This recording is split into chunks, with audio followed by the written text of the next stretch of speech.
मेरी ज़िंदगी का मकसद तेरे दीन की सरफराजी, मैं इसीलिए मुसलमान, मैं इसीलिए नमाजी। ये थे डॉक्टर जाकिर नायक साहब, जो नमाज यानी सलाह के जिस्मानी, रूहानी और तिब्बी फ़वायद आपके सामने कुरान व हदीस और साइन की रोशनी में बयान फरमा रहे थे। हम बेहद ममनून हैं उनके। जाहिर बात है, उन्होंने बताया कि नमाज किस तरीके से हमारे अंदर डिसिप्लिन पैदा करती है, मसावात और भाईचारगी का और उखुवत का दर्स देती है, किस तरीके से अमीर और गरीब, फ़कीर और बादशाह, मुलाजिम और आका को एक साथ किस तरीके से कंधे से कंधा और पैर से पैर मिलाकर खड़ा करके बताती है कि सब एक हैं, इनमें कोई बड़ा और छोटा नहीं है। आ गया ऐन लड़ाई में अगर वक्त नमाज, क़िबला रू हो के ज़मी बोस हुई कौम हिजाज, एक ही सफ़ में खड़े हो गए महमूद अयाज, न कोई बंदा रहा न कोई बंदा नवाज, बंदा व साहिब व मुहताज व गनी एक हुए, तेरी सरकार में पहुँचे तो सभी एक हुए। मेरे दोस्तों, जैसा कि डॉक्टर जाकिर साहब ने कहा कि हमारी नमाज होनी चाहिए। अगर पैरों पर खड़े रहना ही इबादत है, अगर पैरों पर खड़े रहना ही सिर्फ इबादत है, तो जंगल के दरख्तों से ज़्यादा आप खड़े नहीं रह सकते। नमाज में खुशू होना चाहिए, खुजू होना चाहिए। जैसा कि उन्होंने बताया कि हम कानितीन बनकर बिल्कुल खुशू और खुजू के साथ, हाजिर दिमागी के साथ नमाज को समझकर पढ़ने की कोशिश करें।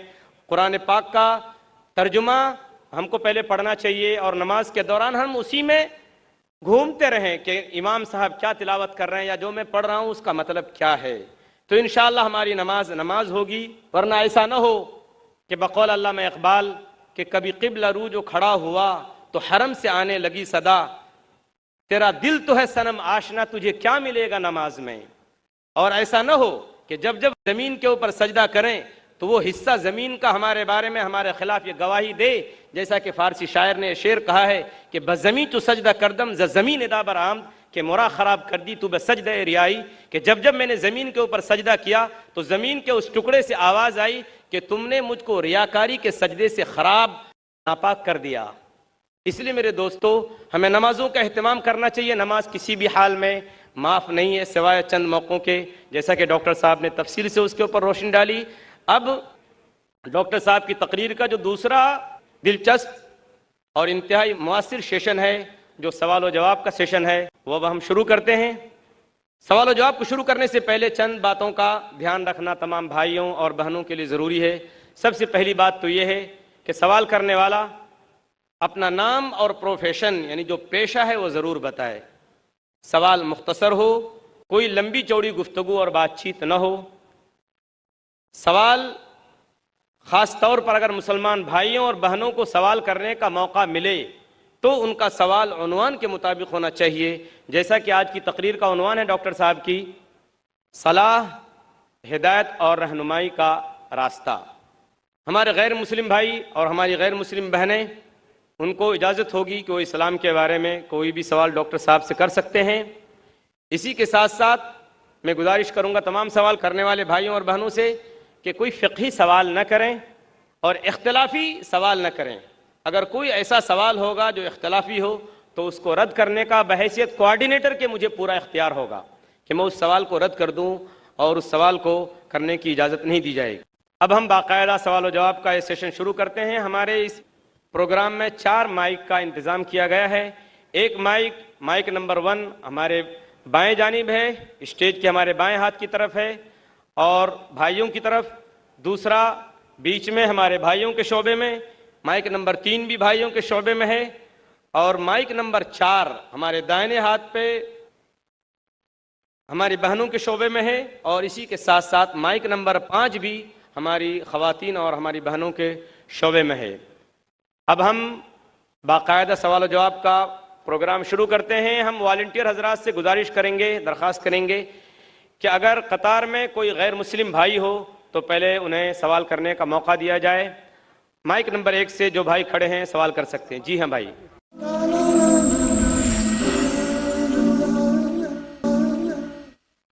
मेरा नाम महेश मेहता है और मैं रिटायर्ड पर्सन हूँ। इस्तांबुल टर्की की बात करता हूँ। इस्तांबुल में और टॉप कापी पैलेस में, टॉप कापी म्यूजियम में कई चीज रखी हुई है काबा शरीफ की और आखिरी रसूल की चीज़ें, फिर आखिरी रसूल के कंपेनियंस की चीज़ें, खलीफा जो चाह रहे उनकी चीज़ें और कई रसूल की चीज़ें हैं। तो मूसा अलैहिस्सलाम, इब्राहिम अलैहिस्सलाम, दाऊद अलैहिस्सलाम और याह्या अलैहिस्सलाम का वहाँ चीज़ रखी गई है। तो ये जो मूसा अलैहिस्सलाम की लाठी है, जो असा, और दाऊद अलैहिस्सलाम की जो स्वॉर्ड है, मतलब तलवार, तो क्या रियल है, उनके टाइम का यूज किया हुआ है? महेश भाई ने सवाल किया है कि वो तोप्टाकी म्यूजियम गए थे इस्तांबुल में, टर्की में, और अल्हम्दुलिल्लाह अल्लाह ने मुझे भी मौका फरमाया। इस साल ही चंद महीने पहले फरवरी मार्च में मैं भी गया था तोप्टाकी म्यूजियम में, टर्की में मुझे बुलाया गया था। महेश भाई साहब पूछ रहे कि वहाँ कई चीजें हैं अल्लाह के, मूसा अलैहिस्सलाम की, और मूसा अलैहिस्सलाम की लाठी है, क्या वो लाठी सही है? Is it original? मैंने भी वो लाठी को देखा। ये सवाल मेरे दिमाग में भी आया, ये सवाल जो आपका है मेरे दिमाग में भी आया, लेकिन जवाब मिला सही है या नहीं कोई फर्क पड़ता नहीं। लाठी सही है या गलत फर्क नहीं पड़ता है, फर्क ये पड़ता है कि अल्लाह ने जो हिदायत दी इस कुरान में वो सही है, वो महफूज है। वो लाठी से दीन जरा भी बदलेगा नहीं। हिस्टोरिकल वैल्यू हो सकती है, उसमें कई चीजें हैं, जैसा आपने कहा खुलफा राशिदीन के, हजरत अबू बकर, हजरत उमर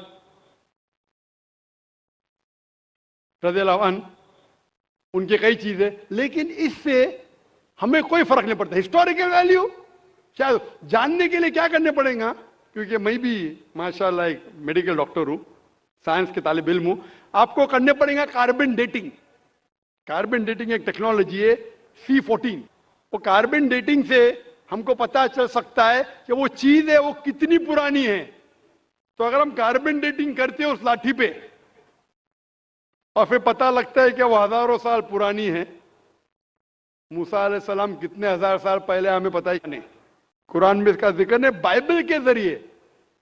बाइबल के जरिए पता चलता है कि वो तकरीबन 1400 साल ईसा अलैहिस्सलाम के पहले आए। ईसा अलैहिस्सलाम तकरीबन 2000 साल पहले आए, तो बाइबल के मुताबिक मूसा अलैहिस्सलाम 3400 साल पहले आए, लेकिन कुरान में इसका जिक्र ने कौन से दौर में है। और अगर बाइबल का हवाला लेंगे तो साइंटिफिकली मैच होती ही नहीं, कभी फ्लड आया कभी इजिप्ट, अनसाइंटिफिक है। तो आपको पहले कार्बन डेटिंग करने पड़ेगा उस लाठी पे। इन लोग इजाजत देंगे क्या नहीं मुझे पता नहीं। उस कार्बन डेटिंग करने के बाद आपको पता चलेगा कितने साल, लेकिन मुझे अभी भी नहीं पता एग्जैक्टली कितने साल पहले मूसा अलैहिस्सलाम आए। लेकिन एज ए हिस्टोरिकल रिकॉर्ड कोई करना चाहता कर सकता है, लेकिन मुझे एज ए मुस्लिम मेरे ईमान में कोई फर्क नहीं पड़ता है। मूसा अलैहिस्सलाम का जो जिक्र कुरान मजीद में वो सही है, और जो हिदायत जो मूसा अलैहिस्सलाम के जरिए में मिली, अल्लाह ताला जो देता है मूसा अलैहिस्सलाम के जरिए, वो मुझे पता है, उसके ऊपर अमल करना चाहिए। वो लाठी सही है क्या नहीं है, वो खुलफा राशिदीन की चीजें सही है क्या नहीं है, हमें कोई फर्क नहीं पड़ता है और फर्क नहीं पड़ना चाहिए। हमें देखना चाहिए उनका पैगाम क्या है और उनके पैगाम पे अमल करना चाहिए। Hope the answer the question. Mic number 2 में जो भाई हैं सवाल कीजिए। My name is Rohit Gandhi. I am second year engineering of VXTC. I want to ask that is Salah is important that much that can we leave our colleges and lectures? It's possible that we have lectures and classes all the time, so we should leave that. Or my second question is the Sunni and that Shia are not joining that in Salah, so what should be done with them? How we can improve them? Rohit भाई ने 2 सवाल पूछा है। सवाल का जवाब देने से पहले मैं ये दरख्वास्त करना चाहूँगा मेरे गैर मुसलमान भाइयों और बहनों से, आपके पास अगर कोई भी सवाल है जो पूछना चाहते हैं, चाहे इस्लाम के ताल्लुक़ हो या दीगर मज़ाहिब के ताल्लुक़ हो, हिंदुइज़्म के बारे में या क्रिश्चियनिटी के बारे में, ईसाईयत के बारे में, आप बिना झिझक यहाँ पूछ सकते। हम खुली आज़ादी देते हैं हमारे गैर मुसलमान भाइयों और बहनों को कि आप जो भी सवाल पूछना चाहते हैं इस्लाम के मुतालिक, ये आपका सुनहरी मौका है। ऐसा मौका हमेशा नहीं आता। अक्सर मजहबी लेक्चर तकरीर के बाद खुला सेशन नहीं होता है जहां आप कोई भी सवाल पूछ सकते, चाहे इस्लाम के बारे में हो, हिंदुइज्म के बारे में हो, क्रिश्चियनिटी के बारे में हो, जुडाइज्म के बारे में हो। आप अगर मेरे बात से मुत्तफिक नहीं है फिर भी आप बोल सकते कि जाकिर मैं इस बात से मुत्तफिक नहीं हूं, और आप पूछ सकते। कोशिश करूंगा कि जो भी थोड़ा बहुत इल्म मुझे है मैं कोशिश करूंगा आपकी गलतफहमी दूर करूं। मैंने सवाल पूछा कि हमारे कॉलेज में लेक्चर्स होते हैं और क्या हम सलाह पढ़ने के लिए लेक्चर को तर्क कर सकते हैं, लेक्चर को छोड़ सकते हैं? और रोहित भाई ने कहा कि वो सेकेंड ईयर इंजीनियरिंग में है। मैं आपसे कहना चाहता हूं कि 20 साल पहले मैं भी कॉलेज में था, 20 साल पहले मैं भी कॉलेज में था, मैं भी इस दौर से गुजरा। अल्हम्दुलिल्लाह सुम्मा अल्हम्दुलिल्लाह, कॉलेज में अल्हम्दुलिल्लाह नमाज में पढ़ता था। कॉलेज में जब आप जाते हैं ब्रेक होती है, और कॉलेज का टाइमिंग क्या होता है, इधर 7 से 1 तक होता है, या हो सकता है 8 से लेकर 4 तक के, जो भी टाइम है लंच ब्रेक तो मिलता है। जब आपको लंच ब्रेक मिलता है उस ब्रेक में आप लंच के साथ नमाज भी पढ़ सकते, सलाह भी पढ़ सकते। हो सकता है कि कॉलेज के ऐसे टाइमिंग हो कि आप अगर मस्जिद नजदीक है तो मस्जिद में जाइए, मस्जिद नजदीक नहीं है तो उस कॉलेज में अगर कुछ मुसलमान भाई है उनसे भी कहिए और जमात बना सकते। लेकिन सलाह छोड़ने की इजाजत आपको नहीं है, ये पढ़ना फर्ज है। और बेशक विदाउट एनी प्रॉब्लम आप पढ़ सकते हैं। आप जाके बॉयज कॉमन रूम में पढ़ सकते, गर्ल्स कॉमन रूम में पढ़ सकते। सलाह छोड़ने की इजाजत नहीं है। मस्जिद करीब है तो मस्जिद में जाइए, सलाह छोड़ने की इजाजत नहीं है। आप कह रहे थे कि कोई सुन्नी हजरात है, कोई शिया हजरात है जो पैर से पैर नहीं मिलाते। कुरान मस्जिद में सुन्नी शिया नहीं है, मुस्लिम है। मुस्लिम उसे कहते हैं जो अपनी जिंदगी अल्लाह के हुक्म और फरमान के मुताबिक बसर करता है। जो इंसान अपनी जिंदगी अल्लाह के बताए हुए रास्ते पे चलता है उसे कहते हैं मुस्लिम। तो जो आदमी नमाज पढ़ता है, मैंने आपसे जिक्र किया, अल्लाह सुब्हाना ताला कम से कम 12 जगह कहते हैं कुरान मजीद में अतिउल्लाह और अतिउर रसूल, ओबे अल्लाह एंड ओबे द मैसेंजर। सूरह निसा सूरा नंबर 4 आयत नंबर 59 और 12 जगह का जिक्र मैंने किया। हमें अल्लाह और अल्लाह के रसूल की इताअत करना चाहिए। और अल्लाह के रसूल फरमाते हैं कि आप उस तरह नमाज पढ़ो जिस तरह आप मुझे नमाज पढ़ते हुए देखते हैं। यह हदीस है बुखारी की किताब आदान की चैप्टर नंबर 18 हदीस नंबर 604। और फिर से दोहराया गया सही बुखारी में जिल्द नंबर 9 हदीस नंबर 352 352।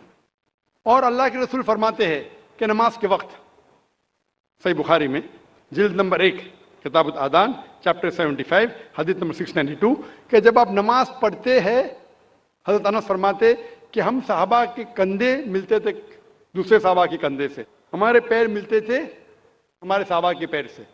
अल्लाह के रसूल फरमाते सुनन अबू दाऊद में सही हदीस है जिल्द नंबर 1 किताब सलाह चैप्टर 245 और हदीस नंबर 666, अल्लाह के रसूल फरमाते कि बीच में जगह मत छोड़ो, जगह को कम करो और शैतान को बीच में मत आने दो। उसका मतलब हमें कंधे से कंधा मिलाना चाहिए। जो इंसान अपने आप को मुसलमान कहता है और कंधे से कंधा नहीं मिलाता है सलाह के वक्त और पैर से पैर नहीं मिलाता है, वो अल्लाह के रसूल की नाफरमानी कर रहा है, वो सलाह सही तरीके से नहीं पढ़ता है। तो शायद उन लोगों को ये अल्लाह के रसूल की हदीस के बारे में पता नहीं होगा। तो हमारी कोशिश है कि उन मुसलमान को बताए कि अल्लाह के रसूल की हदीस है कि कंधे से कंधा मिलाओ, पैर से पैर मिलाओ नमाज पढ़ते वक्त, ये फर्ज है। Hope the answer the question. जी माइक नंबर 2 पे। सर मेरा नाम प्रणव नायक है और मैं मर्चेंट नेवी में काम करता हूँ। मेरा सवाल ये है कि अकॉर्डिंग टू कुरान ये कहा जाता है कि जब कयामत का दिन आएगा तो उस वक्त अल्लाह जब सबको फिर से उठाएंगे तो कहा जाएगा कि अपनी कब्रों से उठो। तो हम हिंदुओं का क्या होगा, क्योंकि हमारी तो कोई कब्र नहीं होती। भाई साहब का सवाल है कि वो कहते हैं कि क़यामत के दिन जब अल्लाह ताला वापस से हमें दूसरी जिंदगी देंगे तो कहेंगे अपने कब्रों से उठो। हिंदू भाई साहब पूछे कि हिंदू लोग तो कब्र में दफनाए नहीं जाते, हिंदू बच्चे दफनाए जाते ना। हिंदू बच्चे, हिंदू मजहब में छोटा बच्चा है उसको जलाया नहीं जाता, उसको दफनाया जाता है। फिर भी कई मुसलमान हैं जो डूब के मरते हैं, जो जल के मरते हैं, उनको भी दफनाया नहीं जाता है। जिनकी हमें मिलती नहीं। ये जब अल्लाह ताला कहेंगे कि फिर से हम जिंदगी देंगे, जरूर नहीं कि आप कब्र में से ले आ जाएंगे। जो भी इंसान मर चुका है उसके नई जिंदगी दी जाएंगे। कुरान मजीद में अल्लाह ताला फरमाता है कि अल्लाह उसमें जान डालेंगे, फिर मौत देंगे, फिर से जान डालेंगे। तो अल्लाह जान डालेंगे, चाहे वो कब्र में है, चाहे जलाया गया है, चाहे डूब गया है, जो भी हालत में है अल्लाह उस इंसान में फिर से जान डालेंगे। और अल्लाह ताला को जान डालना बहुत आसान है, चाहे आप दफनाए गए हैं या चाहे जला दिए गए। अल्लाह ताला फरमाते जब गैर मुस्लिम के एतराज करते अल्लाह से और अल्लाह से पूछते हैं कि जब आप दफनाए जाएंगे और क़यामत के रोज जब इंसान उठाए जाएंगे तो अल्लाह ताला उनको हड्डियां को कैसे जोड़ेगा। जैसे आप पूछ रहे ना, अल्लाह ताला जो कब्र में उनको उठाएंगे, हम कब्र तो नहीं गए, तो लोग पूछते हैं, कुरान मजीद में इसका जिक्र है सूरह क़याम में, सूरा नंबर 75 आयत नंबर 3-4 में, कि अल्लाह ताला हड्डियां को कैसे जोड़ेगा। तो अल्लाह ताला फरमाते हैं अल्लाह हड्डियां को ही नहीं जोड़ सकता है, आपके उंगलियों के पोर पोर को जोड़ सकता है। उंगलियों के पोर पोर। आप सोचते हो अल्लाह ताला क्यों कहता है क्या उंगलियों के पोर पोर को जोड़ सकता है।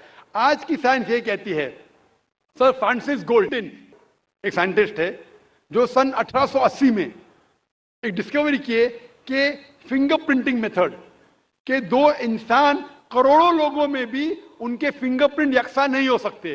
तो अल्लाह ताला फरमाते हड्डियों को तो छोड़ो, मैं आपके उंगलियों के पोर पोर को इकट्ठा कर सकता हूं और हू बहू वैसे पैदा कर सकता हूं। तो अल्लाह के लिए फिर से जान डालना बहुत आसान है, चाहे वो इंसान दफनाया गया है या जलाया दिया गया है या डूब के मरा है। अल्लाह को फिर से जान डालने में, चाहे वो मुसलमान मरा या हिंदू मरा या ईसाई मरा, अल्लाह को जान डालने में बहुत आसान है, कुन फयकुन।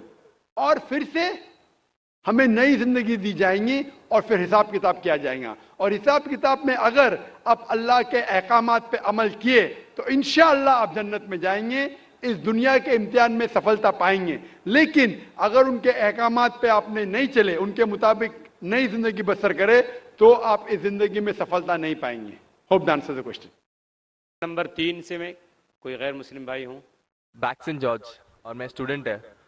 सर एक्चुअली ये रिलीजन होना ही नहीं चाहिए मेरे ख्याल से। तो या तो बहुत सारा वॉर होता है, आपने बोला ब्रदरहुड होता है, तो एक्चुअली ये रिलीजन नहीं रहेगा तो ये ब्रदरहुड डेफिनेटली रहेगा, ह्यूमैनिटी रहेगा, नहीं तो वॉर भी नहीं रहेगा।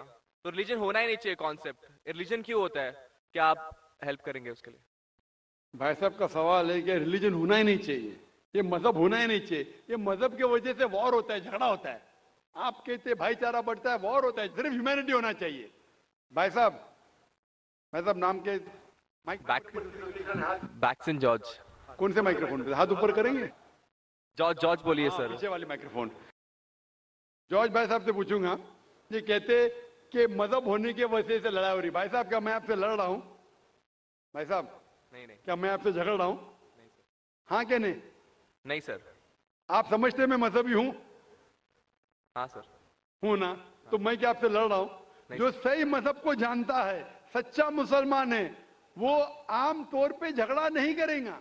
क्योंकि कुरान मजीद की आयत है सूरह मायदा की सूरा नंबर 5 आयत नंबर 32 में लिखा है कि अगर कोई भी मुसलमान, चाहे मुस्लिम हो या गैर मुस्लिम हो, अगर किसी का कत्ल करता है, चाहे मुस्लिम या गैर मुस्लिम का, बिना कोई वजह के, कत्ल के बदले कत्ल, या अगर उसने इस जमीन पे if he has caused corruption in the land, इन दो वजह के अलावा अगर कोई इंसान दूसरे इंसान का कत्ल करता है, गोया के ऐसे है कि सारे इंसानियत का कत्ल कर रहा है। मैं आपको एक मिसाल दूंगा। जब मैंने लेक्चर दिया था टेररिज्म मुस्लिम मोनोपोली, तो अक्सर जैसा हमारा सेशन होता है कि गैर मुस्लिम को पहले चांस दिया जाता है, तो जब मैं कह रहा था इस्लाम के बारे में, इस्लाम की क्या राय है दहशतगर्दी के बारे में, जिहाद के बारे में, तकरीर के दौरान मैं मिसाल दे रहा था कि मुसलमान टेररिस्ट नहीं होते अक्सर, और इस्लाम मजहब टेररिज्म के खिलाफ है, दहशत के खिलाफ है। सवाल जवाब के मौके पे एक हिंदू ने मुझसे सवाल पूछा कि जाकिर भाई, जो गुजरात में हुआ, जो मुसलमानों के साथ जो गलत हुआ, जो मुसलमान औरत के साथ बलात्कार हुआ, अगर मैं होता तो मैं भी हिंदुओं को यहाँ चुन चुन के मारता था। तो जो मुसलमान हिंदू को अगर ट्रेन ब्लास्ट में कोई हिंदू मरा और मुसलमान ने किया तो मेरे नजदीक सही है। ये हिंदू मुझसे कह रहा है कि मेरा जज्बा भी, अगर कोई मेरी बहन का बलात्कार करे तो मेरा जज्बा भी जागेगा और मैं बंबई में हिंदू का कत्ल करूंगा। कौन कह रहा है? हिंदू मुझसे कह रहा है। तो मैं उसको जवाब देता हूं, भाई साहब आप बिल्कुल सही कहते हैं। आम इंसान यही सोचेगा, आम इंसान यही सोचेगा। और आप आम इंसान जैसे सोच रहे और सब पब्लिक में तालियां बज रही थी। लेकिन मैं आम इंसान नहीं हूं, मैं मुसलमान हूं। मेरा मजहब, मेरा रब मुझे इजाजत नहीं देता है। अगर कोई हिंदू ने किसी मुसलमान का कत्ल किया है या कोई औरत का बलात्कार किया है, मैं वही मजहब के इंसान बंबई में उसका कत्ल नहीं कर सकता हूं। यह इजाजत ही नहीं है। अगर मैं शायद मुसलमान नहीं होता तो मैं कहता था हाँ वो हिंदू से आप सही कह रहे हैं। मेरा मजहब मुझे इजाजत देता ही नहीं। ये आपकी इंसानियत है जो कह रही है। मुसलमान होने के लिए इंसान होना फर्ज है, लेकिन इस्लाम इंसानियत से ऊंचा है। क्योंकि मैं मुस्लिम हूं, कितना भी जज्बा मुझ में होगा, लेकिन मैं मेरे रब, मेरे खालिक, मेरे अल्लाह सुब्हाना व तआला के हुक्म के खिलाफ नहीं जा सकता हूं। जो शख्स ने कोई मुस्लिम औरत का बलात्कार किया उसको पकड़ो और उसको पुलिस के हवाले करो, पकड़ के सजा दो। लेकिन दूसरे इंसान को वही मजहब के अगर मैं कत्ल करूंगा, ये बिल्कुल इस्लाफ है। आप सोचिए, हिंदू के रिश्तेदार सोचने लगेंगे ना ये कैसा मुसलमान, कैसा इस्लाम मजहब है। मेरे भाई ने क्या गलती किया था कि उसका कत्ल हुआ? मजहब नहीं सिखाता आपस में बैर रखना। हिंदी है वतन है, हिंदुस्तान हमारा। आप जो कह रहे इंसानियत का सबक जो कह रहे हैं आप, इंसानियत अच्छी चीज है, लेकिन इस्लाम इंसानियत से ऊपर है। इस्लाम इंसानियत से और ऊंचा है। और जब आप मजहब सीखेंगे तो कई चीज जो इंसान जज्बे से करता है जो गलत है, अगर आप सच्चे मजहबी है तो ये गलत नहीं कहेंगे, ये गलत काम कभी भी नहीं कहेंगे। जो लोग मजहब के नाम पे गलत काम करते हैं उनको दोषी ठहराइए, मैं आपके साथ हूं। लेकिन कहना कि मजहब के वजह से ये दंगे फसाद होते हैं और जंग होती है, बिल्कुल गलत। मैं पूछना चाहता हूं, आप हिस्ट्री में पढ़िए, हिस्ट्री में पढ़िए अशोका ने जब लाखों लोग का कत्ल किया, कौन से मजहब का था वो? कौन से मजहब का था? उसका मजहब ही नहीं था। जितने लोग अक्सर कत्ल करते वो नाम के लिए होंगे, क्रिश्चियन या बुद्धिस्ट या कोई मुस्लिम होगा, लेकिन वो मजहब को फॉलो ही नहीं करते। आप तारीख में देखिए, आप तारीख अगर देखेंगे, मैं पूछना चाहता हूं कि जितने कत्ल आज हो रहे हैं, जितने कत्ल आप देखते हैं कि ये कत्ल क्यों हो रहे? अमेरिका अफगानिस्तान पे हमला क्यों किया? क्यों किया? मजहब के लिए। क्यों किया? दुनिया जानती है, ओपन सीक्रेट, तेल के लिए। इराक में घुसी क्यों? मजहब के लिए। करोड़ों का कत्ल किया, क्यों किया? मजहब के लिए। मजहब के नाम पे मुसलमानों को बदनाम किया जा रहा है। ये मजहब ही है। अगर सच्चा मजहब है, सही मजहब है, तो कभी भी नहीं सिखाता कि इंसानों में झगड़ा करना। अगर वो कुछ गलत काम कर रहा है, अगर गलत काम कर रहा है, जो शख्स गलती कर रहा है उसे पकड़ो, उसको सजा दो, मैं बिल्कुल उनके साथ हूं।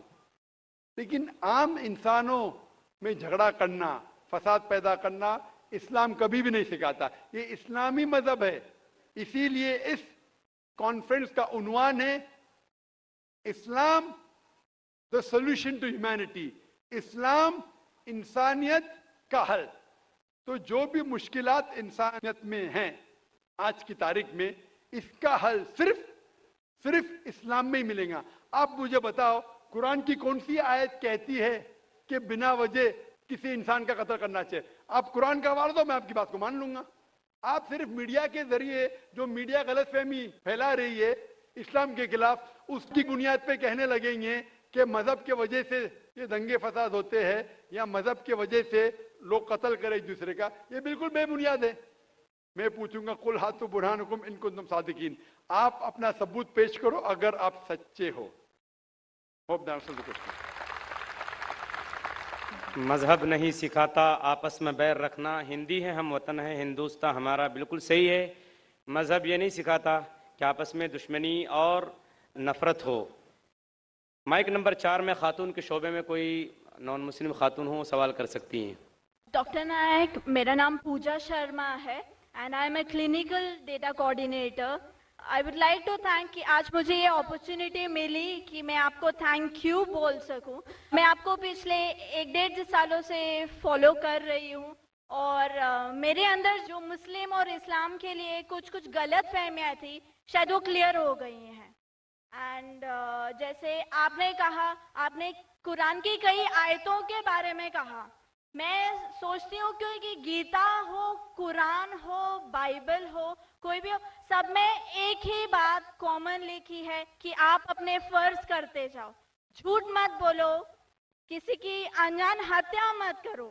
और जो जैसे कि एक बंदे ने बोला कि रिलीजन की वजह से इतने दंगे फसाद हो रहे हैं, मुझे नहीं लगता है कि इस वजह से, even I agree with you doctor Zakir Naik, because मैं जहाँ तक जानती हूँ, मैंने थोड़ा बहुत पढ़ा है, इस्लाम में नहीं लिखा जो हम बोलते हैं ना कि टेररिस्ट आधा से ज्यादा मुस्लिम होते हैं, नहीं, ऐसा नहीं है।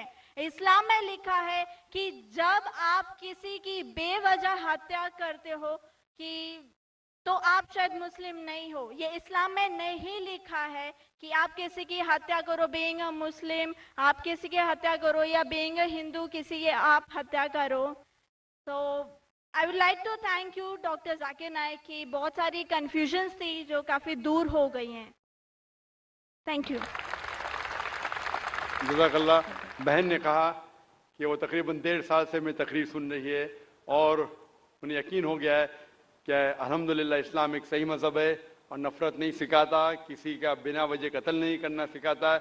और इंशाअल्लाह मैं दुआ करूँगा अल्लाह सुब्हानहू तआला से बहन कि आप इंशाअल्लाह कुरान मजीद का तर्जुमा पढ़िए, ये इंशाअल्लाह आपको आपके रब के और करीब ले आएगा इंशाअल्लाह। और मैं दुआ करता हूँ कि अल्लाह ताला आपको हिदायत दे। और इस कुरान मजीद का तर्जुमा मैं दरख्वास्त करूँगा मेरी एहलिया से, अगर वो लेडीज़ के सेक्शन में हैं तो इस बहन को कुरान मजीद का तर्जुमा दे, अंग्रेज़ी में या हिंदी में जो भी ज़बान वो चाहती है। और मैं दुआ करूँगा इंशाअल्लाह कि आप कुरान मजीद का तर्जुमा पढ़िए, इंशाअल्लाह और हिदायत पाएंगे। जज़ाकल्लाह। Thank you.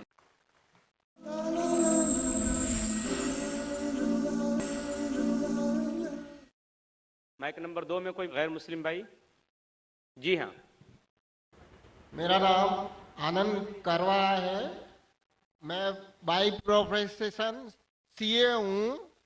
मैं डॉक्टर जाकिर साहब को दुबई से जानता हूँ। वहाँ पे मेरा एक मुस्लिम फ्रेंड था, उसने आपके बारे में मुझे बताया था।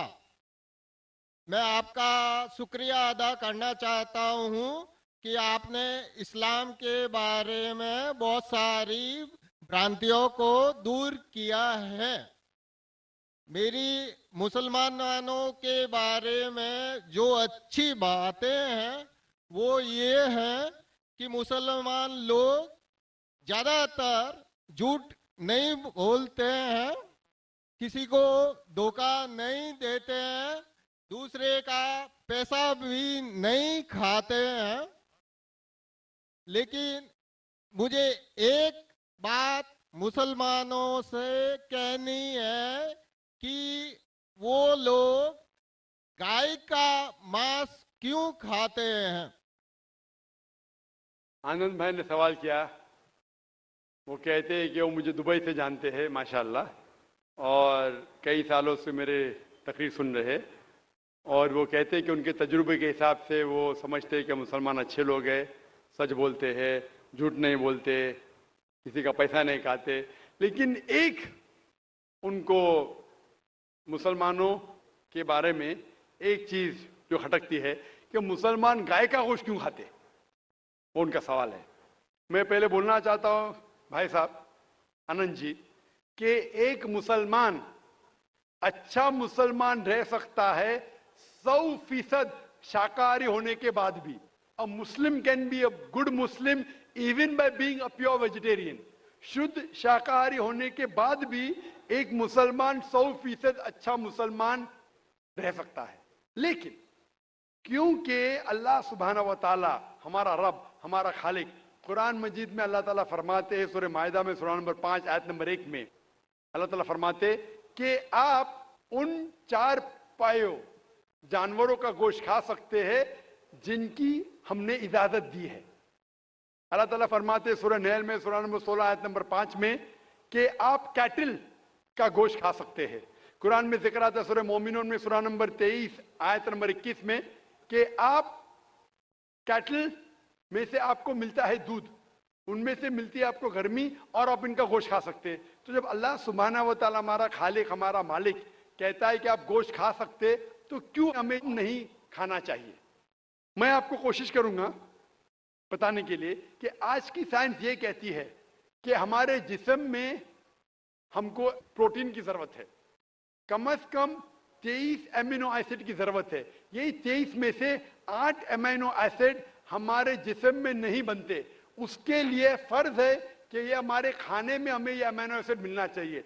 कोई भी शाकाहारी, कोई भी भाजी पाला नहीं है जिसमें आटों के आटो एमिनो एसिड मौजूद है।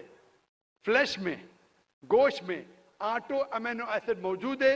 इसे साइंस कहती है कंप्लीट प्रोटीन, कंप्लीट फूड। आज साइंस ये कहती है कि फ्लैश फूड में, गोश्त में प्रोटीन है, नियासिन है, विटामिन B1 है, इससे सेहत अच्छी बनती है।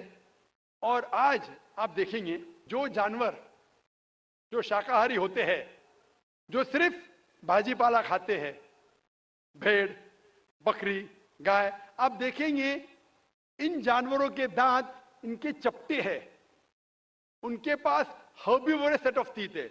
ये सिर्फ भाजी पाला खाते, गोश्त खा ही नहीं सकते। जब आप देखेंगे मांसाहारी जानवर के दांत, शेर बब्बर, चीता, उनके नोकीली दांत होते हैं। ये सिर्फ गोश्त खाते हैं, भाजी पाला खा ही नहीं सकते।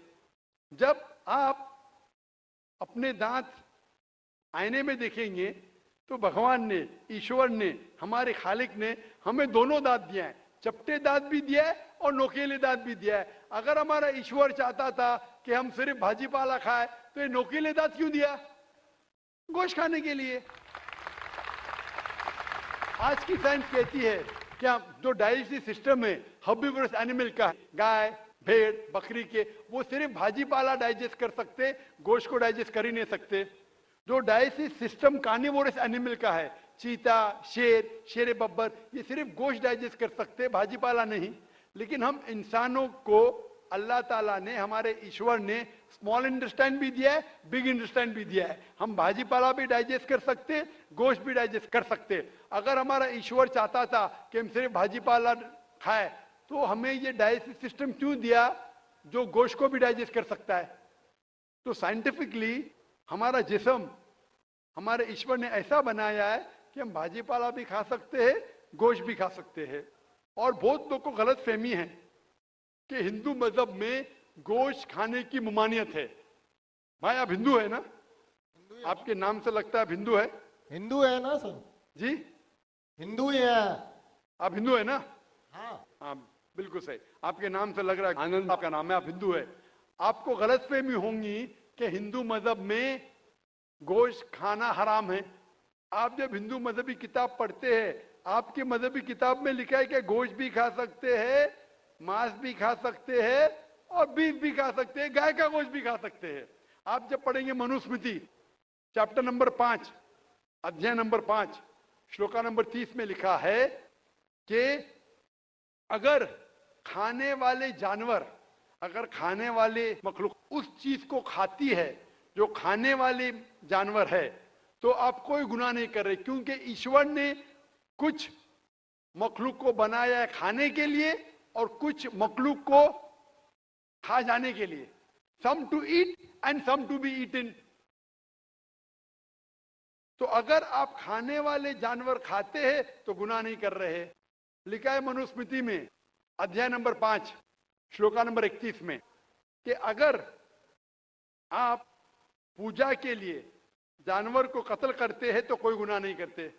लिखा है मनुस्मृति में अध्याय नंबर 5 श्लोकान नंबर 39 और 40 में कि ईश्वर ने कुछ जानवर को बनाया है पूजा के लिए, सैक्रिफाइस के लिए। तो killing in sacrifice is not killing, तो कत्ल करना पूजा में कत्ल नहीं है। तो मनुस्मृति के मुताबिक आप गोश्त खा सकते हैं। फिर आप जब मुताला करेंगे महाभारत का, महाभारत में अनुशासन पर्व में अध्याय नंबर 88 में युधिष्ठिर, पांडव के 5 भाई थे, आपने युधिष्ठिर का नाम तो सुना होगा। युधिष्ठिर जो पांडव के 5 भाई थे, युधिष्ठिर पांडव में सबसे बड़ा भाई था। वो पूछता है भीष्म से कि हम यज्ञ में, पूजा में क्या खाना दे ताकि हमारे परदादा खुश होंगे। तो भीष्म कहता है अगर हम यज्ञ में, पूजा में चावल, बार्ली, सेब, भाजीपाला देंगे तो हमारे परदादा 1 महीने के लिए संतुष्ट रहेंगे।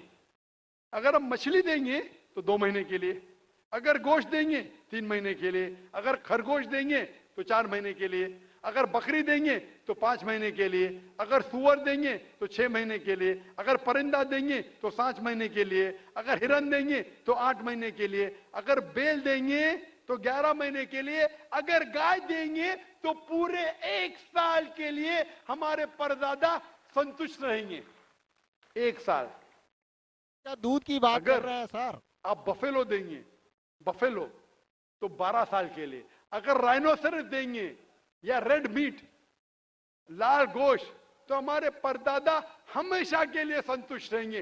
पूरा मेन्यू है महाभारत में, हिंदू किताब में पूरा मेन्यू है। क्या चाहते हैं? भाजीपाला, मछली, गोश्त, खरगोश, हिरन, बीफ, बड़े का छोटे का सब है। आप अगर वेद पढ़ेंगे, वेद में भी लिखा है कि संत और साधु गोश्त खाते थे, गाय का गोश्त भी खाते थे। फिर आप क्यों कहते हैं कि गोश्त खाना हराम है? क्योंकि बहुत से हिंदू लोग बाकी मजाहिब से प्रसन्न हुए। मजहब से प्रसन्न होने के बाद कुछ मजहब मानते अहिंसा में, और वो समझते हैं कि जानवर को कत्ल करना गुनाह है। क्यों? क्योंकि जानवर में जान है, बाजीपाला में जान नहीं है, पेड़ पौधों में जान नहीं, इसलिए बाजीपाला खाना गलत नहीं है, लेकिन जानवर खाना गलत है।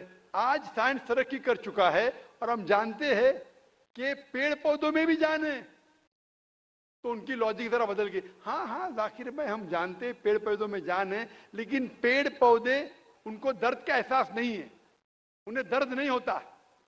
पेड़ पौधों को दर्द नहीं होता है और जानवर को दर्द होता है, इसीलिए जानवर खाना बड़ा गुनाह है, पेड़ पौधे खाना कम गुनाह है। आज साइंस फिर से तरक्की कर चुका है। तरक्की करने के बाद साइंस ये कहती है कि पेड़ पौधों को भी दर्द होता है, लेकिन उनकी दर्द की आवाज आपको सुनाई नहीं देती। हम इंसान सिर्फ 20 साइकिल्स और 20,000 साइकिल्स के दरमियान फ्रीक्वेंसी में सुन सकते, इसके नीचे, इसके ऊपर नहीं सुन सकते। वो चीखते हैं लेकिन हमें उनकी आवाज सुनाई नहीं देती। तो एक शख्स ने मुझसे सबसे ज्यादा बहस किया और कहा कि जाकिर भाई, मैं मानता हूं कि पेड़ पौधों में जान है, पेड़ पौधे को दर्द होता है, लेकिन पेड़ पौधों में सिर्फ 2 या 3 सेंसेस है, जानवरों में 5 सेंसेस है, इसलिए जानवर का कत्ल करना बड़ा गुनाह है। तो मैंने उससे पूछा कि अगर आपका भाई पैदा होता है 2 सेंसेस कम के साथ, वो सुन नहीं सकता है और बात भी नहीं कर सकता है, गूंगा है और बहरा है, जब वो बड़ा होता है और अगर कोई इंसान उसका कत्ल करता है, तो क्या आप जाके कहेंगे जज से, मिलॉर्ड कातिल को कम सजा दो क्योंकि मेरा भाई गूंगा था, वो सुन नहीं सकता था, बात नहीं कर सकता था? आप तो कहेंगे कातिल को डबल पनिशमेंट दो, मेरा भाई तो मासूम था, ना सुन सकता था ना बात कर सकता था। इस्लाम में 2 सेंसेस लेस और 2 सेंसेस मोर नहीं। इस्लाम में अल्लाह ताला फरमाते सूरह बकरा में सूरह नंबर 2 आयत नंबर 168 में, 168 में, eat of the good things which Allah has provided you, जो अच्छी चीज आपको आपके अल्लाह ने दी है उसको आप खा सकते हैं। तो आप अगर मुताला करेंगे मजहबी किताबों का और साइंस का, गोश्त खाना कोई गलत नहीं है, और मुझे खुसूसन कोई गिला शिकवा नहीं अगर गैर मुस्लिम, अगर हिंदू गोश्त नहीं खाते, मुझे कोई गिला शिकवा नहीं, क्योंकि अगर सब हिंदुस्तानी गोश्त खाने लगेंगे तो हिंदुस्तान में गोश्त का भाव बढ़ जाएगा। आज महंगाई का जमाना है, पेट्रोल का भाव बढ़ रहा है, सब हिंदुस्तानी गोश्त खाने लगेंगे तो गोश्त का भाव भी बढ़ जाएगा। तो मुझे कोई गिला शिकवा नहीं आप अगर गोश्त नहीं खाते, लेकिन अगर आप ये कहेंगे कि गोश्त खाना गलत है तो आपको आपकी मजहबी किताबों के बारे में नहीं पता है और साइंस का भी नहीं पता है। अगर आप कहेंगे किसी की जान नहीं लेना चाहिए तो आप 2 मिनट भी जी नहीं सकते। हम जो सांस ले रहे हैं ये जर्म्स है, जर्म्स में भी जान है, आप सांस लेने से उनका कत्ल कर रहे तो आप जी नहीं सकेंगे। इस्लाम में ये है कि जो चीज की इजाजत है वो आप खा सकते, जो हराम है उसको नहीं खाना चाहिए। Hope the answer the question. Mic number 3 में अगर कोई नहीं हो तो हम माइक नंबर 4 में हमारा इंतज़ार कर रही हैं खातून, हम उनको मौका देंगे। मैं बैजनाथ गुप्ता जी बोल रहा हूँ और मेरा कहना है कि अल्लाह अगर जर्रे जर्रे में है तो देखा जा सकता है क्या? भाई साहब ने कहा कि अगर अल्लाह हर जगह हर जर्रे जर्रे में मौजूद है तो क्या देखा जा सकता है? ये हिंदू फिलॉसफी है कि अल्लाह हर जर्रे जर्रे में मौजूद है। कुरान के मुताबिक अल्लाह की ताकत, अल्लाह का इल्म सब जगह मौजूद है। अल्लाह लेकिन अर्श पे बैठे हैं, तो ये कहना अल्लाह सब जगह मौजूद है ये इस्लाम की तालीम में नहीं है, ये हिंदू की तालीम में है। क्या आप अल्लाह को देख सकते? नहीं, इंसान इस दुनिया में इस जिंदगी में अल्लाह को देख ही नहीं सकते। और उसकी मिसाल पेश है कुरान मजीद में, जब मूसा अलैहिस्सलाम अल्लाह सुब्हानहू व तआला से फरमाते क्या मैं आपको देख सकता हूं, तो अल्लाह ताला कहते हैं उनसे कि उस पहाड़ को देखो, मैं मेरी झलक उस पहाड़ को दिखाऊंगा और अब देखो क्या होता है। तो उस पहाड़ को जब अल्लाह ताला सिर्फ झलक दिखाते हैं तो मूसा अलैहिस्सलाम उस पहाड़ को देख के बेहोश हो जाते। अल्लाह को तो देखा नहीं उनने, सिर्फ पहाड़ को देख के बेहोश हो जाते हैं। तो इंसान इस जिंदगी में अल्लाह सुब्हानहू व तआला को नहीं देख सकता। इंशाअल्लाह अगले जिंदगी में, इंशाअल्लाह जब हम जन्नत में जाएंगे वहां इंशाअल्लाह हम अल्लाह का वजह देखेंगे। ये कई हदीस में इसका जिक्र है कि हम अल्लाह का चेहरा देखेंगे। इसीलिए हम कोशिश करते हैं कि अल्लाह के अहकामात पे अमल करें, इस दुनिया के इम्तिहान में सफलता पाए, इंशाअल्लाह जन्नत में जाएंगे और वहां अल्लाह का वजह देखेंगे, अल्लाह का चेहरा देखेंगे। Hope the answer the question. जी, माइक नंबर 4 में जो खातून है सवाल कर सकती हैं। मेरा नाम रामेश्वरी शाहू है। मेरे लड़के ने इस्लाम धर्म अपनाया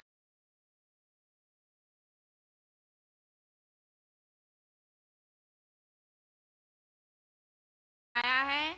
हम हिंदू धर्म को मानते हैं, तो बच्चे लोग कौन सा धर्म शादी कर लिए? आपके बेटे ने इस्लाम धर्म अपना लिया है। अपना लिया है, तो आपका सवाल क्या है अभी? तो बच्चे लोग कौन सा धर्म मानेंगे? आपने कहा कि आपके बेटे ने इस्लाम धर्म कबूल कर चुका है, तो कौन से बच्चे? उसके बच्चे या आपके बच्चे? मेरे बच्चे, उसके बच्चे। आपने कहा कि आपके बेटे ने इस्लाम धर्म कबूल कर चुका है, तो मुस्लिम हो गया है, शादी कर ली है, इस्लाम धर्म कबूल कर चुका है, उसके बच्चे क्या धर्म मानेंगे? सबसे पहले मैं ये आपसे कहना चाहता हूं कि अल्लाह के रसूल फरमाते हैं कि हर बच्चा जब पैदा होता है वो दीनुल फित्र में पैदा होता है। हर बच्चा, चाहे वो हिंदू के घर में पैदा हो या ईसाई के घर में या यहूदी के घर में, जब बच्चा पैदा होता है वो दीनुल फित्र में पैदा होता है, मतलब वो मुस्लिम जैसा पैदा होता है।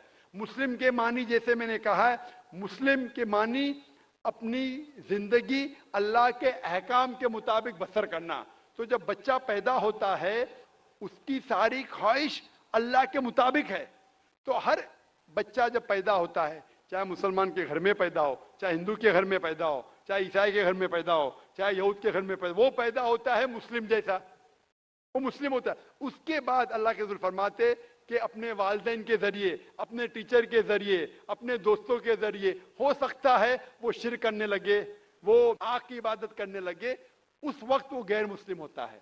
इसीलिए अगर कोई गैर मुस्लिम मुस्लिम बनता है, convert is a wrong word, convert कहना गलत लफ्ज है। कन्वर्ट मतलब एक तरीके से दूसरे तरीके जाना, सही लफ्ज है रिवर्ट। रिवर्ट मतलब वो असल में मुसलमान था, फिर गैर मुस्लिम बना, फिर से मुसलमान बना। इस्लामिक तालीमात के मुताबिक हर इंसान जब पैदा होता है मुस्लिम पैदा होता है। आपने कहा कि आपके बेटे ने इस्लाम कबूल कर चुका है, शादी कर चुका है, बच्चा क्या है, बच्चा मुस्लिम होगा।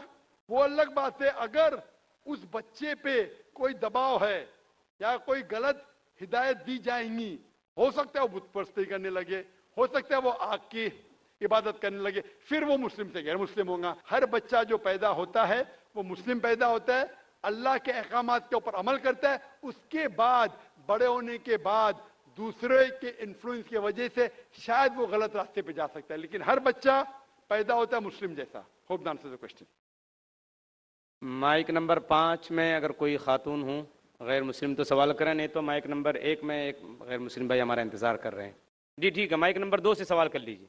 Namaste, my name is Pratik Sriranga Barge and I am student of 11th standard and I am in Swami Vivekananda College, Chembur. First of all, I would like to say this is my first time to attend this type of event and I am glad to say मुझे sir जी का जो speech था वो बहुत अच्छा लगा और मेरे मन में इस्लाम धर्म के बारे में जो गलत फहमियाँ थी वो एक चुटकी में खत्म हो गई।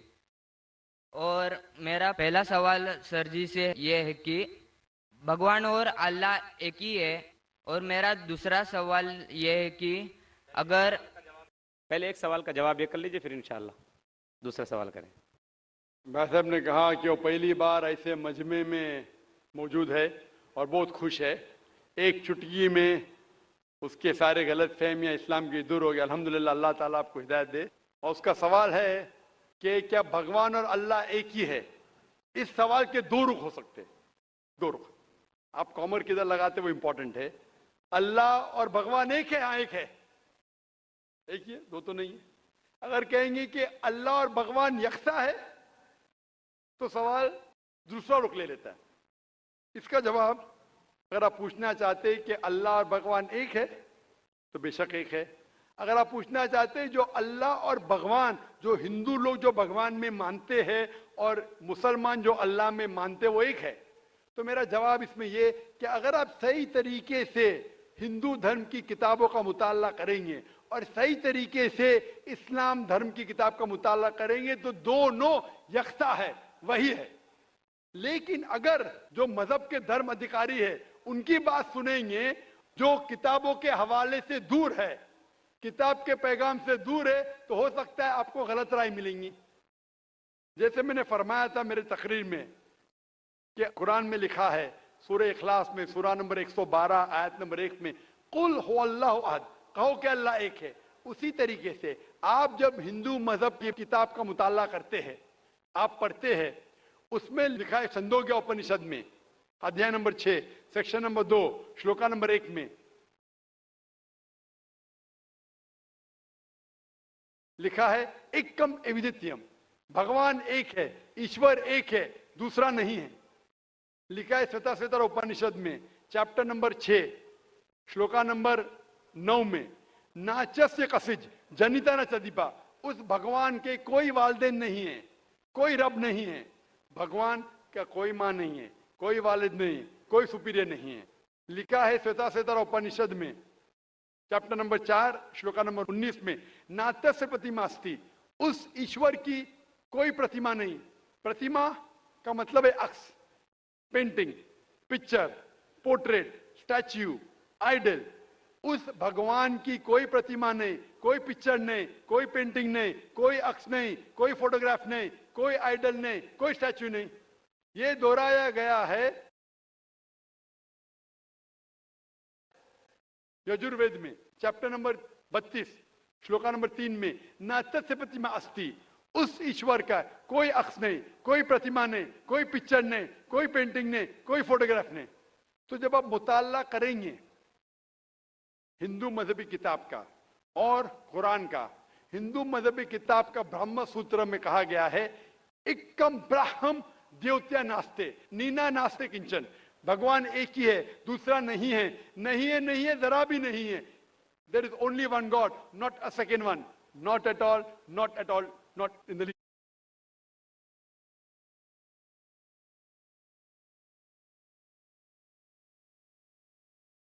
स्पिरिट। तो खालिक, मालिक, ईश्वर, भगवान, अल्लाह का कोई अक्स नहीं, कोई पेंटिंग नहीं, कोई मूर्ति नहीं, कोई फोटोग्राफ नहीं। हमें सिर्फ उस अकेले ईश्वर अल्लाह की इबादत करना चाहिए। Hope that answers the question. मैं इंतहाई अदब के साथ अपने मुसलमान भाइयों और बहनों से गुजारिश करता हूं कि देखिए, आप और हम सब मेज़बान की हैसियत रखते हैं, और जितने हमारे गैर मुस्लिम भाई आए हैं, जितनी गैर मुस्लिम बहनें आई हैं, वो हमारे लिए मेहमान की हैसियत रखते हैं। इसलिए हमारी जिम्मेदारी है अखलाकी, ईमानी, इस्लामी और इंसानी कि हम उनको मौका दें, हम अपने मेहमान की इज़्ज़त करें और उनको सवाल करने का मौका दें, पहले हमारे गैर मुस्लिम भाइयों को और हमारी गैर मुस्लिम बहनों को। मुझे उम्मीद है कि आप हमारी इस गुजारिश को कबूल करेंगे और इस पर अमल करने की कोशिश करेंगे। माइक नंबर 1 में कोई भाई खड़े हैं, आप सवाल कीजिए।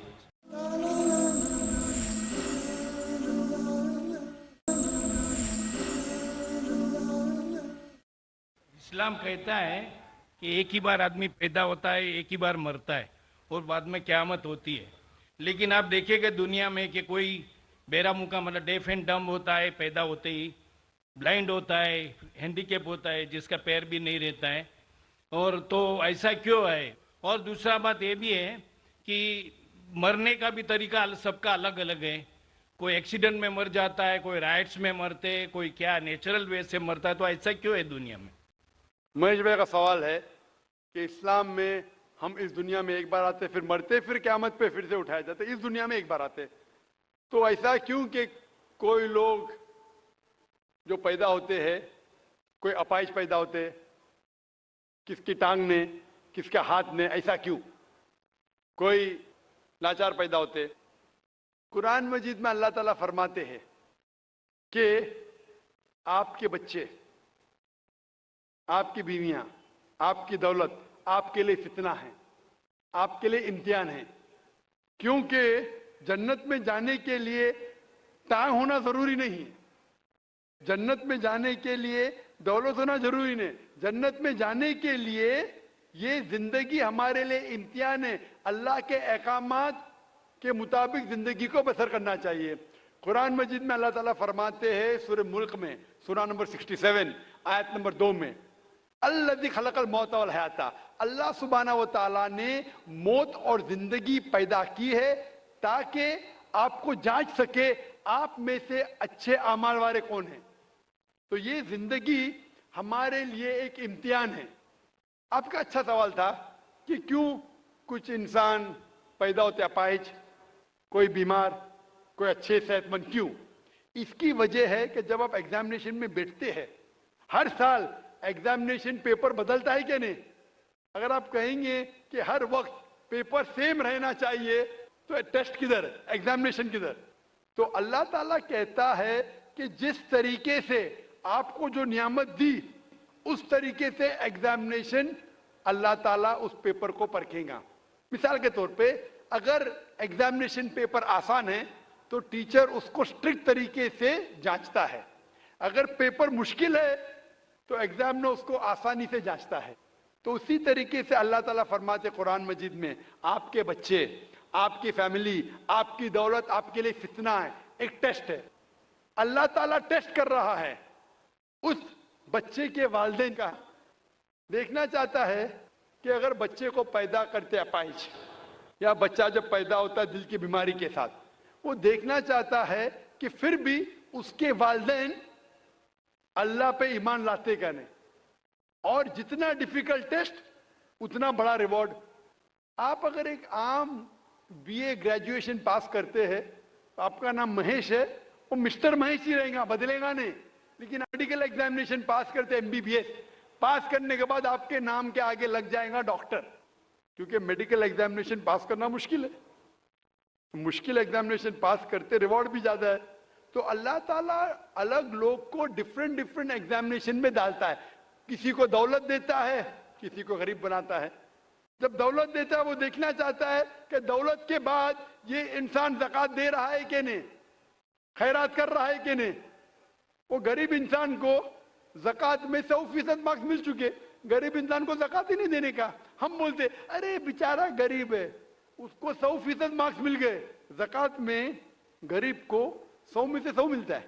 वो अमीर है जो शायद थोड़ी ज़कात देगा तो उसको 100 में से शायद 10 मार्क्स मिले, बराबर ज़कात देगा तो ज़्यादा मार्क्स मिलेंगे।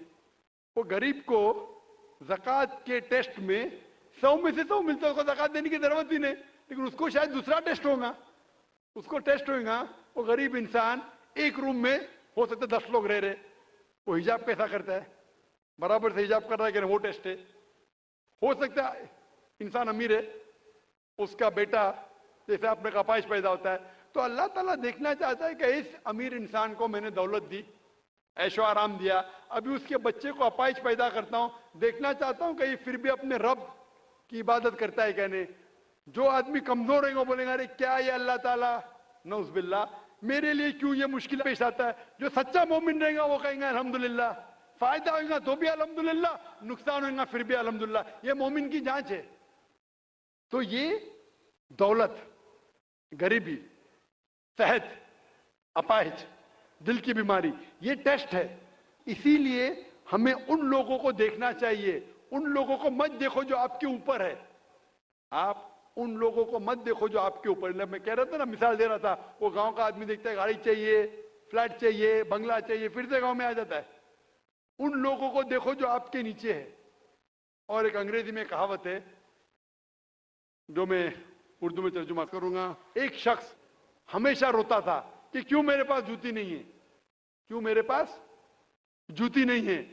जब उसने एक इंसान को देखा जिसके पैर ही नहीं थे, अल्लाह से शिकायत करता था मेरे पास जूतियां क्यों नहीं है। जब उसने इंसान को देखा जिसके पैर ही नहीं थे, वो अल्लाह का शुक्र अदा कम अज कम मेरे पैर तो है। तो अल्लाह ताला डिफरेंट लोग को डिफरेंट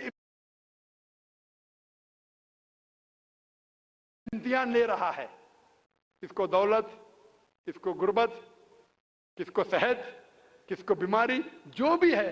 अगर आप जिस हालत में हैं, अगर अल्लाह हमारे खालिक का कहना मानते तो इस दुनिया में सफलता पाएंगे। ये हमारे लिए इम्तिहान है। दुनिया जिस तरीके से सूरह मुल्क में कहा गया है, सूरा नंबर 60 में जो भाई हैं गैर मुस्लिम हो, सवाल कीजिए। सर मेरा नाम उमेश शर्मा है, मैं योगा टीचर हूँ।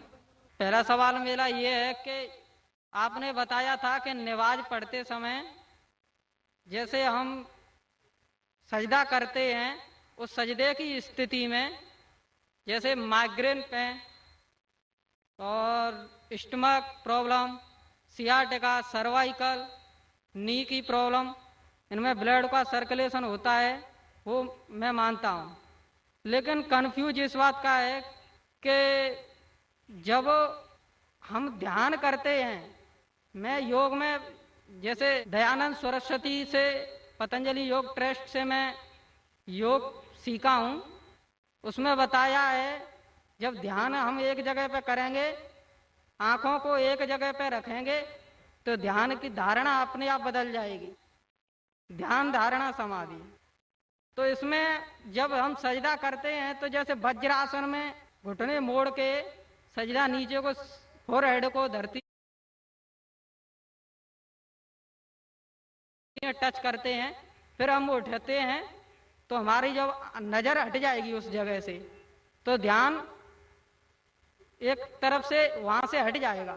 तो ऊपर वाले के लिए, जैसे अल्लाह के लिए ध्यान कहाँ से रहेगा? Thank you. भाई साहब ने सवाल किया कि जब सजदे में जाते, सजदा अहम रुकन है, तो नजर एक तरफ होनी चाहिए। हम सजदे से उठ जाते तो ध्यान भटक सकता है, नजर दूसरी की जा सकती। ये आप जो बोल रहे दयानंद सरस्वती के बारे में कि नजर एक जगह होना चाहिए, वो सही या गलत अलग बात है, लेकिन हमारे रसूल, हमारे पैगंबर मोहम्मद सल्लल्लाहु अलैहि वसल्लम ने कहा, जब आप नमाज पढ़ते हैं आपकी नजर हमेशा आप सिजदा करते वहां होना चाहिए। तो जब आप कयाम में हैं, रुकू में हैं, सजदा में, आपकी नजर उधर ही है। जहां आपकी जगह सिजदे की है वहां ही नजर आपकी होना चाहिए। कयाम में जब खड़े हैं, जब रुकू में जाते फिर भी नजर वहां रहती है, सजदा में जाते फिर भी वहां रहती है, अत्तहियात में भी रहती, नजर एक ही जगह रहती है। लेकिन सिर्फ नजर से काम नहीं चलता, नजर के अलावा हमारा ध्यान, हमारा जहन, जो हम अल्लाह, हमारे ईश्वर, हमारे मालिक, हमारे खालिक के पैगाम के ऊपर ध्यान दे रहे, उसके ऊपर अमल कर रहे, तो हमें हिदायत मिलेंगी। और जो ये नमाज का तरीका है, आप हिंदू मजहब की किताब में पढ़ेंगे इसमें कहा गया है षष्टांग। षष्टांग मतलब जिस्म के 8 अंगों पे। षष्टांग जो हिंदू मजहब में करते हैं, जिसे आम जबान में कहा दंड नमस्कार भी कहते हैं, लेकिन षष्टांग मतलब सही मतलब है कि 8 अंग आपके जिस्म के लगे होते हैं जमीन पे। 8, माथा, नाक, 2 हाथ, 2 घुटने और 2 पैर, 8। हमारे हदीस में आता है 7, नाक और माथे को एक लेते, 2 हाथ 2 पैर, लेकिन हु बहु वही है। तो जो सिजदा जो अहम सलाह का रुकन है वो हिंदू मजहब में भी है। आप जब जाएंगे क्रिश्चियन बाइबल में लिखा है कि जितने पैगंबर अल्लाह के आए वो सारे पैगंबर ने सिजदा किया। आप अगर पढ़ेंगे book of Genesis chapter number 17 verse number 3 में लिखा है कि इब्राहिम अलैहिस्सलाम मुंह के बल गिरे। लिखा है बुक ऑफ नंबर्स में चैप्टर नंबर 20 वर्स नंबर 6 में क्या मूसा अलैहिस्सलाम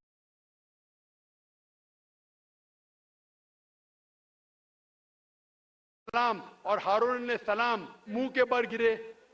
लिखा है बुक ऑफ जोशुआ में चैप्टर नंबर 5 वर्स नंबर 14 में कि जोशुआ ने अपने मुंह के बल गिरे और इबादत की।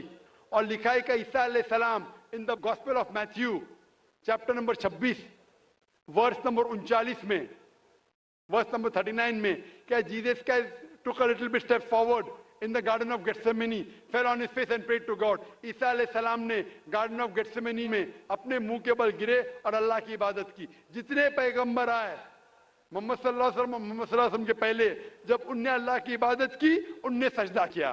तो सजदा सबसे अहम है, सारे पैगंबरों ने किया। Hope this answers the question. वाखिर दावाना अल्हम्दुलिल्लाहि रब्बिल आलमीन। जज़ाकल्लाह डॉक्टर जाकिर नायक साहब। इसी तरीके से मैं आप तमाम सामाईन और ख़वातीन व हज़रात के शुक्रिया के साथ आज के इस जलसे के ख़िताम का ऐलान करता हूँ। अस्सलामु अलैकुम व रहमतुल्लाहि व बरकातुहू।